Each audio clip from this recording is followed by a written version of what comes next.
Okay, so you bought the Fluval Evo 5 gallon or the spec 5 tank, and you were like me and you have been looking for a pump.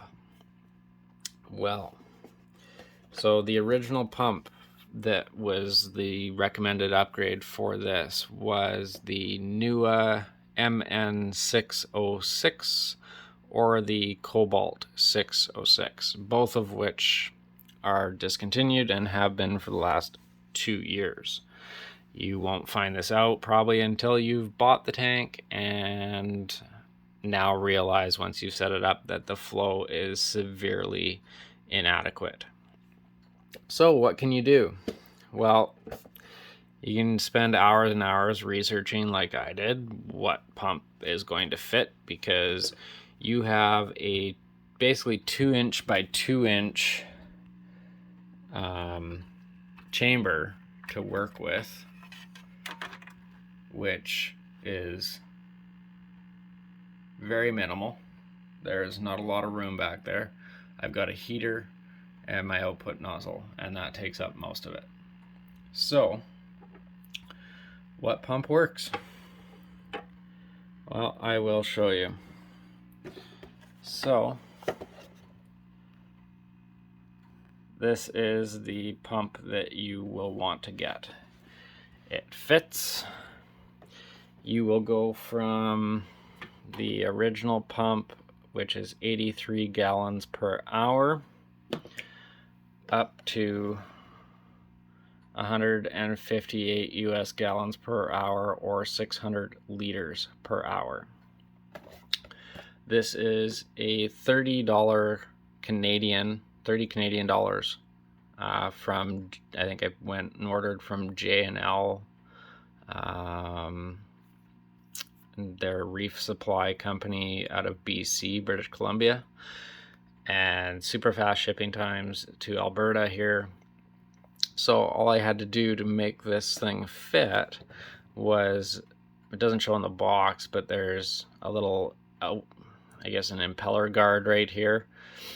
I just took an X-Acto knife and cut the little cross guard off, and then on the back over here I pull the cover off, and the cover has kind of a flange that it clips into. I cut that off with an X-Acto knife just so that it was basically flush with the green sealant that they use. So it's got a filter in the bottom, and I've just cut away as much space as I can on the back of this pump and around the power cord so that I could fold the power cord up at a 90-degree angle and have room to bring it up. I've got a heater in here, and then I also had to trim the return line just a bit, because obviously our pump is a little bit higher than the original. So now another thing to note too is there's only 2 suction cups on this Micra that are going to actually hold the pump into the bottom. It is a tight fit. I did have to use a wooden dowel to help push it down into the bottom, but it is suction cupped in there with 2 suction cups, and it's fairly quiet. The initial turn on, don't be alarmed, it is loud for the first few hours or day or two, depending who you talk to. There is apparently a 2-day break-in period, and then it goes nice and quiet. I personally, I think it's probably the same volume as the original pump now that I've had it running for about 5 hours, and I'm hoping that it'll even get a little bit more quiet after I run it for 2 days. So now, being that I'm making this video, I might as well discuss heater options, because what do you heat this tank with? especially if you're upgrading a pump and you want to keep everything concealed. You don't want any heaters in the display. So before I upgraded the pump, I was using the Aquatop heater. Personally, I don't like this heater. It is incredibly unstable. Even at 50 watts for 5 gallons, it was very, very unstable. It could not hold a consistent temperature. So I went to the Cascade Heat. This has actually been really well, done really well. It is a mechanical thermostat, so you can actually hear it clicking on and off. It does have a front and back pilot light, which is nice. It's fully submersible, and it has been keeping an incredibly consistent temperature.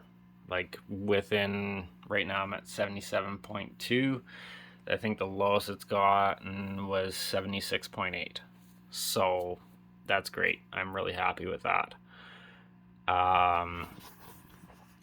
The other option is using, I think they're something ink controller. I can't remember the name, sorry.